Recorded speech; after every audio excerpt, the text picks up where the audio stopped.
Hello, this is how to do donkey kicks. You'll start on the ground on all fours, and you have the option to have one light to medium weight with you. Once you are on all fours facing the floor, hands are underneath the shoulders, arms nice and straight, soft bend in the elbows, knees underneath hips, the shins trailing behind the knees. The tops of the feet are on the ground, the bottoms of the feet face the ceiling, and your back is flat. We want to keep the back flat during this entire exercise, even as we add movement. So to do that, we're going to pull our belly button in towards our spine, and we're going to keep it there. You want to keep your head in line with your spine. Sometimes we want to dip our head down.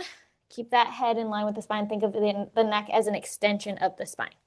Now, keeping your back flat, sometimes we can imagine that we have a bowl of something spillable like cereal or soup on our backs and we don't want to spill it. Okay, then if you are using the option of a weight, you can put it behind what I like to call your right knee pit, so the bend in your knee, or you can use no weights at all and use Bodyweight's resistance. From here, you can flex your right foot, so you're pulling those toes towards the right shin.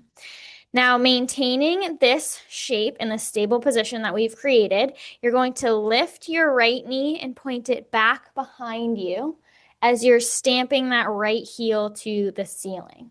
Okay, if you do have a weight behind your knee, this is encouraging you to keep your heel as close to the glutes, to the bottom as you possibly can, or else the weight will drop. You're also adding resistance to the movement. And then you repeat. So knee comes right back underneath the hip, right knee underneath right hip, and then send the right knee back, right heel stamps towards the ceiling, keeping that bend in the knee, keeping the back flat. Sometimes as we push our knee back, and we're hinging from the hip joint here, our low back wants to cave to help make the movement bigger. But if the low back caves to make the movement bigger, we're putting the low back at risk of injury.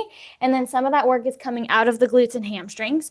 So it's important to limit the range of motion and keep that back flat, then have a bigger movement and have that back cave in. So you're using your range, however far back the knee can go without the low back caving, and find your range. And then you just repeat this movement, kicking that heel up towards the ceiling and resetting. Then you'll switch sides. You can also do this without the weight. That is how to do donkey kicks. Thanks for tuning in.